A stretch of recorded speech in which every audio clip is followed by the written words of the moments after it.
ዛሬ የአቤላ ቤት ሄርሜላና አብርሃም መጡ ማለት ነው። ሀሳባቸው የአብርሽ ቤተሰብ አንቺን መተዋወቅ ይፈልጋል። እናትና አባቱ ከሀገሩ ክፍለ ሀገር ተነስቶ ወደ አዲስ አበባ መጡና አንቺን ሊተዋወቅ ይፈልጋሉ።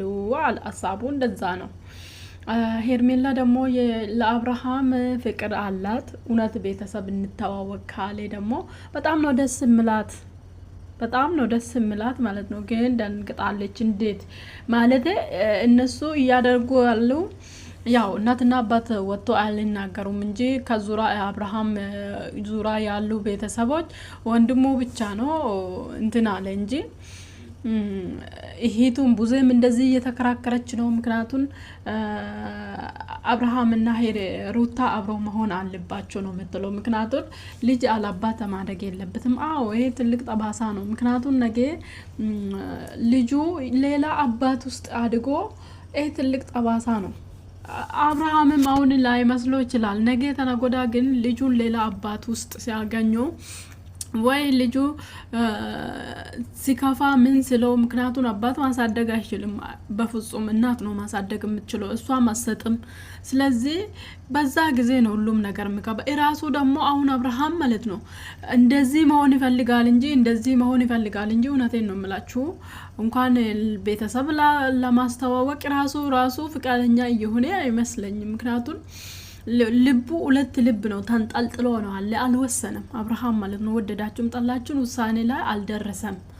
ወይ ሄርሜላ ትሻለኛለች ሩታን ስለምፈራ ሄርሜላ ጎን ይሆነዋል ማለት ነው። ሩታን ስለምፈራት ማለት ነው።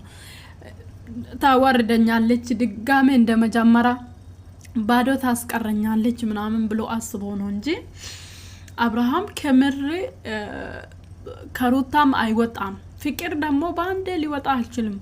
ልቡ ላይ ቁጭ ያለ ፍቅር በግድ ነው፣ በትግል ነው የሚወጣ። በትግል በጣም ትግል ያስፈልጋል ማለት ነው። በአንዴ ውጥት ማለት አይችልም። ያው አጠገብ ያለው ሰዎች ማስረሻ እንደ ማስረሻ የሆነ ነገርን እንደ ማስረሻ ይሆናሉ እንጂ ከዛ ያኛ ጠባሳውን እንትን አይሉም። ጠባሳውን የፍቅር ጠባሳውን አይሸፍኑም ማለት ነው። ምንም ሲያደርጉ ማለት ነው። ምንም ሲያደርጉ የመጀመሪያ እነሱ የመጀመሪያ ትዳር ነው። አብርሃም በእውነት እንደ ሩታ ፈቀረ ሌሎች አፍቅሮ ያቃል ብዬ አላምንም። ምክንያቱም እነሱ ብዙ መስዋዕትነት የተካፋፈሉ እሱ ነው። እሷም እንዲወዳት አደርጋት እሱም ሁለቱም ተንጠልጥሎ ነው አለ። አብርሃምም ሩታም ውሳኔ ላይ አይደላቸውም ማለት ነው። ስለዚህ ልጅቷን ደግሞ በዚህ ልክ ባትፈትኑ ጥሩ ነው። ምስኪን ነች፣ ጥሩ ነች ምናምን ለኛ ማሳየት ነው። እሷ ደስ ነው ምላት ምን ችግር አለ? አሁን አብርሃም ቤተሰብ ተጣዋወቅ። አሁን እሷ ያለችው መልስ የለኝም። ምን ላወራችሁ ይችላል?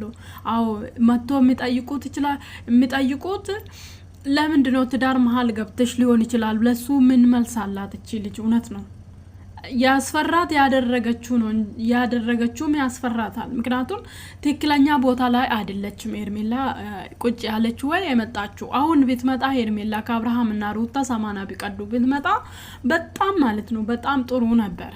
ማንኛውም ሰው እልል ብሎ ነው የሚቀበላት። ምክንያቱም ተቀዷል፣ አለቀ፣ የነሱ ነገር አልቋል። ሄርሜላ ብትመጣ ማንንም ይቃወማት።